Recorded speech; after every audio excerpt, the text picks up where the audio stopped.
Hello everyone out there in internet land. This is an age-restricted video. If you're not 18, you should probably not be watching this video. If you are 18 or older, let's look at the garden. All right. Well, we're in the watermelon patch. Things are kind of taking off. We're getting some good blooms out. We do have one nice, beautiful watermelon that's going on. Can't wait to have that. The roses are doing great. Had to cut them way back, but they've all come back big and strong. Looking beautiful.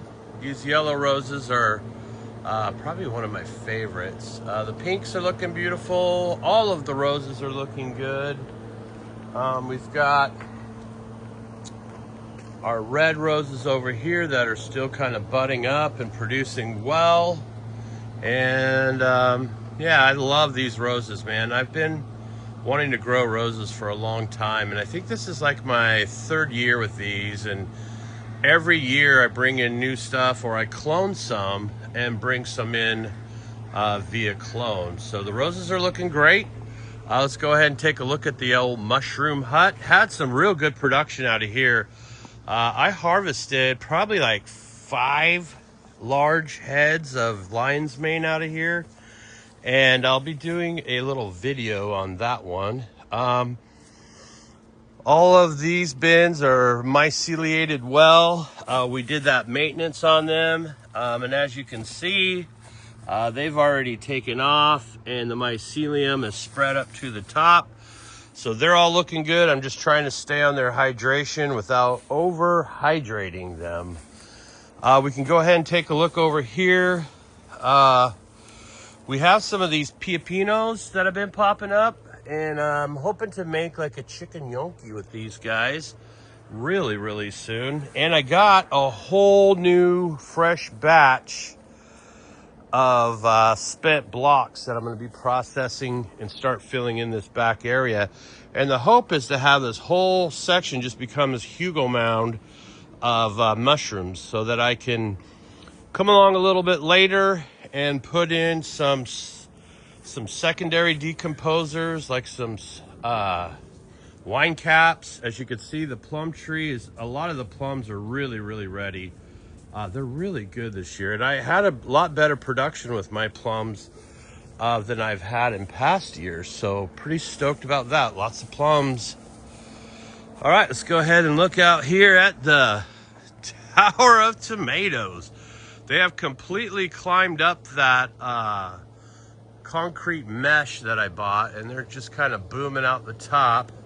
We're definitely getting tomatoes, so they should be ripening up, and I should be eating tomatoes in no time. Down here, we've got our thyme sections where we've got more herbs going on. Here we have another cucumber, and it's doing well.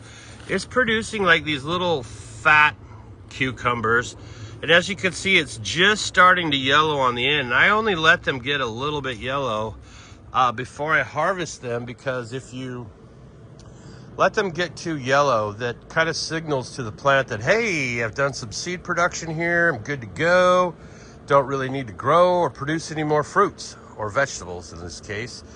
So I like to come along and get these taken care of as soon as I start seeing the bottoms yellow.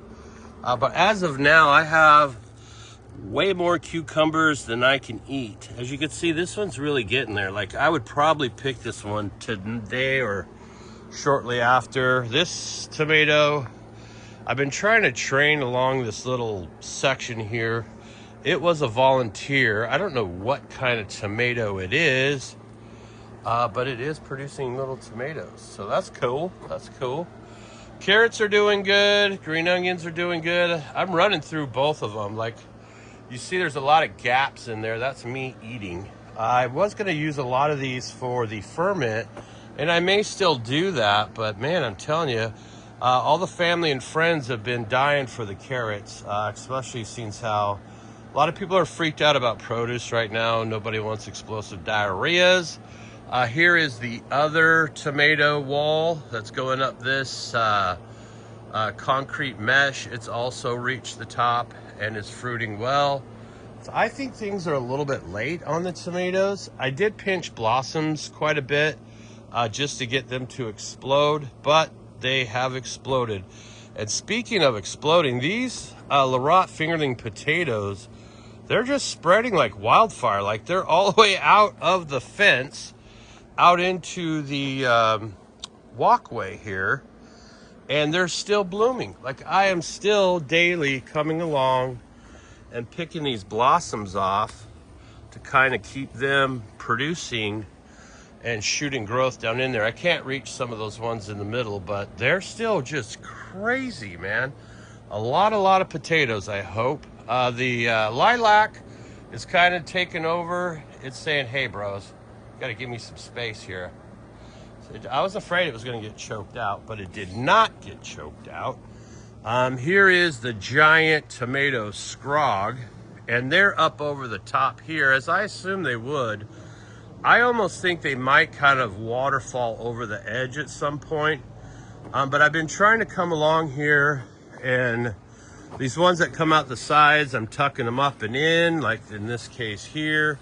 Just trying to get these up and over. Some of them I have had to kind of secure and tie off to the actual outside. As you can see, we are getting tomatoes now. Some of these are even a little bit bigger than others. This is the pink brandy wine, but we got a whole mess of tomatoes going on in here, looking really good. This one in the middle, that is a Cherokee purple. Hold on, folks. And we're back. All right, dogs get crazy sometimes, yo. But yeah, as you can see, this whole thing is starting to really explode. They're coming up over the top. Really excited with the progress that we've made here with this scrog. Last year, it was a nightmare trying to keep these giant plants contained and also keep the fruits from falling down onto the ground. So I went hard and heavy this year, and it paid off. It really did pay off. And this project was hard, man. When I was digging in to get these set, there was big concrete blocks down in there that I had to remove, if you remember. The sunflowers are starting to tip over. They're giant, so tall and heavy that now they're starting to kind of fall over. I don't know how that's going to work out, but we will see.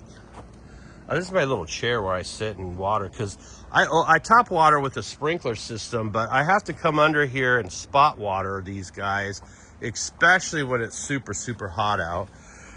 We got some more strawberries popping off. These were ones that I let kind of run into an empty pot, and now they've filled out and created a whole nother batch of strawberries. This is that chili pepper that was struggling. I never did get in here and pull this clover out, but they seem to be happy. It seems to be jiving together. The carrot's out of control, but look at this other brandy wine. It's climbing up this bamboo system, and I've kind of tied it off onto the bamboo. And I got the ring in here. I think one of the larger rings. And so I've been just trying to stake it up and tie it off and keep it contained. But it's already producing some beautiful brandy wine tomatoes. Here is the here's the Manzano pepper. I'm still getting tons of flowers, but not tons of peppers, man. Not tons of peppers at all. Then we've got our pumpkin situation here, and I gotta tell you, old pumpkin has taken a beating. I think I was overwatering it. First I thought I was underwatering it. Now I'm under the impression that I'm overwatering it. But pumpkin's doing good. They're not growing huge or anything, I think, because it is so stressed out. But I'm getting some pumpkins. That's cool. Sunflowers are reaching up to the deck now. We're up to the second level of the house. And you can see they're really beautiful sunflowers. These ones are looking really good. I'm excited about that. I had to come along here and I had to raise the roof on the chili peppers. They have absolutely exploded in here. As you can see, they've come up and I'm almost touching the top again. So they're doing great. They're starting to bloom out on some of these hotter peppers. And of course, these stripies have been producing peppers all along. I have some volunteer potatoes that popped up. But as you can see, down in there. We've got a bunch of peppers coming on. I'm really wanting some of those super hot peppers. This is the one that we put out early. This thing has been through nights of 40 degrees and raining. And I gotta say, I thought it would be stunted, but this variety seems to do pretty well here in the Northwest. We're starting to get some of the peppers to turn, so they're changing colors. They're supposed to, as they go red, they're supposed to stripe out. Red, pink, red, pink. So I'm hoping that's the case, because I'm wanting to enter these into the fair. Our burgundy sunflowers, these kind of burgundy red sunflowers, have come up and are starting to bloom.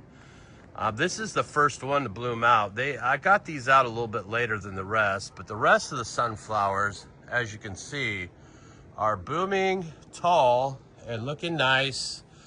I love these sunburst style sunflowers. They're probably the ones I think are the most, pretty to look at. But yeah, we've got sunflowers coming all the way through here, and they're still kind of reaching up and growing. And this is kind of this, it's like a satin type. The flowers are, the petals are real satiny, and it doesn't get a lot of color, but they're really, really nice looking blooms. So yeah, they're doing good. Our plum trees here in our little orchard section, they've survived well. I hacked them back quite a bit. Like, I pruned them a lot. I want to keep them in control. I don't want them to get so out of control that I can't harvest the fruit. So I'm still bending and training this one, and trying to keep these plum trees in check so that they don't get out of control. And speaking of out of control, I really should have scrogged these raspberries. They have shot up so high that they've fallen over. I'm getting my second round of blooming though out of these. The bees have been coming in and doing some work. So I'll have a whole nother fresh round of raspberries coming in. And we've been feeding on these raspberries ever since the first one popped. And so a lot of the older ones have kind of cycled out, but we're still getting raspberries, and we've got more to come. We had a situation with pumpkin over here. It got ripped out. But it was around some potatoes, some gold potatoes, and I went ahead and ate those. I did a roasted vegetable garden type of situation. Here we have some white roses that I've cloned. Kind of tucked them back in this corner on the shady side of the fence. I'm keeping them well hydrated.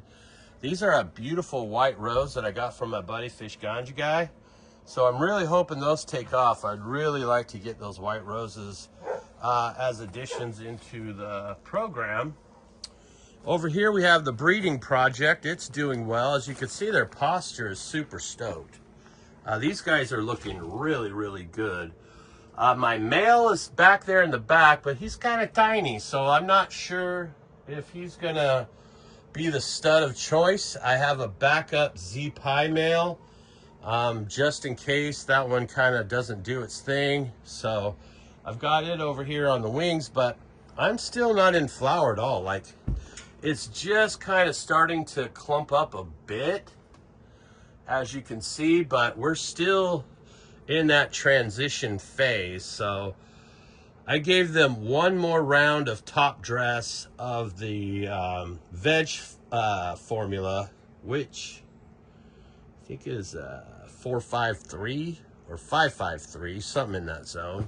So they got their top dress. They do seem to like this mushroom compost that I topped them all off with, and they are booming and doing well. So pretty stoked about that. And like I said, we got these, poor pumpkin here is taking a beating. Hold on. And we're back. All right. Lucas just raised hell today. Get him, Yuka, huh? You're going to get him. You're going to get him. You dirty boy. Are you a dirty boy? You are. All right, so the Manzanos here, they're doing well. They're not suffering, but they're also not fruiting. Nothing like the others are. We've got our other tomatoes here, this lemon boy.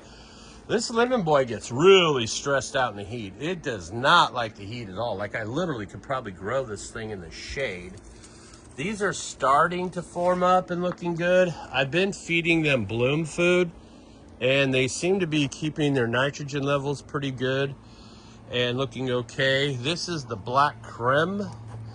I just fed it. It was the one that I thought is starting to kind of fade out a bit, so went ahead and fed this guy, and he's already producing some really nice looking tomatoes down there. So there's literally going to be a ton of tomatoes. This is that little volunteer potato section that's doing well. This is the apricoma. This is my little outdoor lady. I'm going to be getting one of those concrete meshes, and I'm going to put it around this girl here because she's getting big and out of control, and I don't want her fruits to flop and branches to break. And Z-Pie number 2 is also looking well. I thinned it out quite a bit, and so a lot of the shoots that I left behind have shot out now and made really nice branches. So it did not get into flower enough that it's really going to affect it. It's going to really turn out to be a really, really, really nice bush. Excited about that. Oregano is definitely going to flower. It's doing well. The herb garden here, I gotta water this thing a couple times a day, but it's just booming with herbs. I've got all kinds of rosemary, thyme, little bits of that yellow oregano coming through. It's looking really good. This cucumber plant here has probably been my best producer. It started producing early, and it's making these kind of giant, long cucumbers. And now see how this has started to yellow out?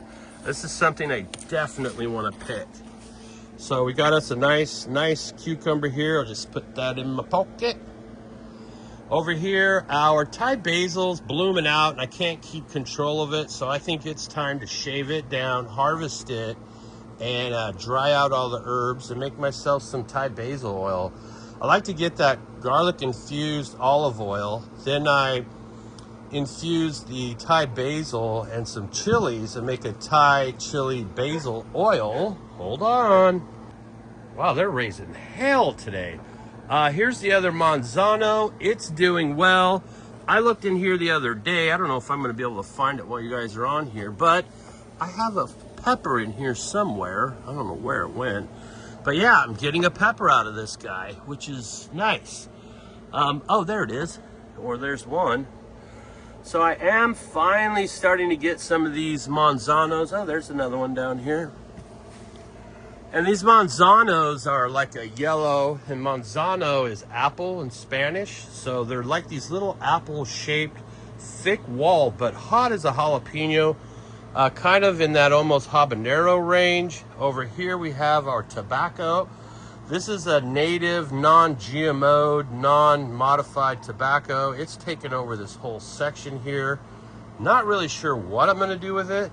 I don't really smoke tobacco, but I hear medicinally it's really good. So I'm not sure what I'm gonna do with that one. Over here we have our new spring onions that are popping off. Replanted here, so I'll get a second round of them. Our squashes are squishing, looking good. This rose here is really beautiful. This is one I cloned off a neighbor, and it's gorgeous. We had a little bit of rain this morning, so it's very picturesque. The other side of the tomato walls are looking good, and then we'll end up here with our chili pepper section. This is where we have a bunch more of those stripies, and as you can see, they're producing quite a bit. Some of these are starting to turn and look beautiful. Under here is this large Trinidad scorpion. Really, honestly, these were kind of a hybrid thing. There was a bunch of peppers that got put in that round, and this is the one is kind of looking like a mix between the red habanero and the Trinidad. So they're really gorgeous, super hot folks. But this is the garden, everyone. Thanks for coming along with the tour, and thanks for everyone who's showing up and watching these episodes. And remember, take care of each other. It's not that hard. Growers love.